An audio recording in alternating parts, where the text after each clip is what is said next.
Hi guys, welcome and good morning. As you can see, the moon base is a bit messy. Well, you can't see the rest of it. You can see some cases out and about because I was on a session yesterday down near Paignton and Torquay, a fantastic studio I've spoken about once before, and I actually interviewed the owner and the main studio engineer producer, Rob Waite.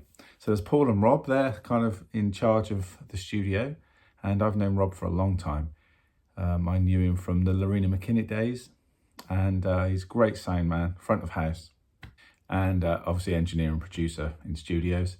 He invited me down to the studio to do some work on some music that him and Paul are doing, and that was September. And if you look back on here somewhere, you'll see the interview that I did with them and everything. But anyway, I was down there again yesterday working on another track, and my phone is so full of videos at the moment that I managed to get a bit of footage, but it kept running out and I didn't have time to keep deleting old videos and stuff and pictures. And you know what it's like. It's like your memory is now full, storage is full. But I got a little bit anyway. And I was basically doing one track for a client over in Italy. And the kit I took was 22-inch bass drum, 10, 12 rack toms, and my Ludwig 16-inch floor tom, which you'll see on the video, which looks weird because it's a Ludwig White Marine Pearl Super Classic, and the rest of the DW kit is the Broken Glass Sparkle. So it looked a bit strange, but it sounded brilliant. And I just like using it on sessions. People think it's a bit weird, and you know, in the pictures it looks strange, but when you hear it, it sits perfectly. It's like old maple, because that's 1969 or something, and you know, reasonably new maple, which is the DW kit, the collector's kit. So that was cool, and I used the 14x7 snare drum anyway, and I've got all my lovely Vulcan cymbals. But here's just a little clip that I thought I'd post because it's got some nerdy gear stuff in it as well, and you'll see a little bit at the studio.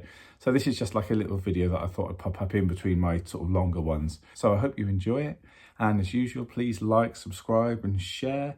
And if you're looking at recording somewhere, then check out our friends Electric Studio. It's very, very cool. So enjoy this, and I'll see you guys again soon.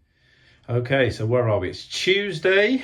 We're sort of near Paignton and Torquay, I believe, where we are at the moment. This is our friends Electric Recording Studio. And I came here once before, September, to do some tunes, and I'm back again to visit the boys. I'll take you into the control room in a second.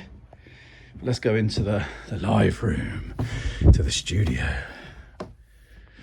Okay, I'm out of breath because I ran up the stairs and then came back down again, and I'm 54. So here's my DW Collector's kit. What do we got? We've got 10, 12, and an Imposter. We've got a Ludwig 1969 Super Classic floor tom because it just sounds so bloody good at the moment, and I'm using it on a few sessions. So it's kind of a mixture of old maple and new maple, really. So yeah, I'm going to get Rob in a minute to talk about Rob Waite, who you guys have met before. He's out on the road. Well, obviously not at this moment because he's recording me today. But he's out with Kasabian, my good friend Ian Matthews on drums in that band. Yeah, so this is the sort of engine room, blah, blah, blah, my office, blah, blah, blah, all that stuff people say. But yeah, so it looks a bit weird that you've got this White Marine Pearl floor tom next to these Broken Glass Sparkle drums, but it just sounds so nice. Yeah, so here we go. Here's the drum set. So we've got my snare, the one that I love to use all of the time, that I talk about a lot. The 10, 12, the 16-inch Ludwig floor tom. So warm. Love it. Okay, great. So that's what's going on with the toms and the snare and stuff. And for this track, I was using the Vulcan Etnas 14-inch Crash, 18-inch Crash, and the Legacy 22-inch Ride, which is just stunning. Let's give you a quick pop of that. And over here, we've got the 18-inch Darkmaster, and my hats. I like the combination of the Legend on top and the Darkmaster on the bottom. So there we go, that's that. So yeah, we're all done, finished for the day. I'm not staying over this time. I'm actually driving back this evening. So that's all good. There we go. How about that? Right, I'm going to take you in just to meet Rob. See if I've got enough memory on my phone to say hello. I'm sure we have. And we're going here, Rob Way. I first met Rob on the Lorena McKinnon tour, The Lost Souls. Hi, Rob. Hello. And I was just saying that you're out with Kasabian with my good friend Ian Matthews. Indeed I am. Yes, yeah. We're off to Australia on Friday, so that's in 2 days. Good day, Bruce. 3 days, yeah. You got your bags packed? No. No? All you need is pants and socks, mate. Okay, so Rob, could you just talk me through, and as short or as long as you need to be, the 3 mics on the snare, please, and your choice of mic on the snares?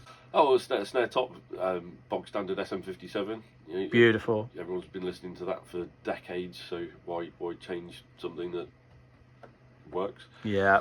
Snare under is Austrian Audio 818, which is it's a 414 copy, but with a C12 capsule in it, so an original 414 copy basically. Excellent. And that just gets all the nice snare rattle and all the niceness. You get with a lot of detail as well. You find if you put a dynamic mic underneath there, it tends to dull, or it's not as quick to respond, so you don't get as much of the nicer snare stuff as you would normally. And then I've got a Bayer 201, basically pointing at the shell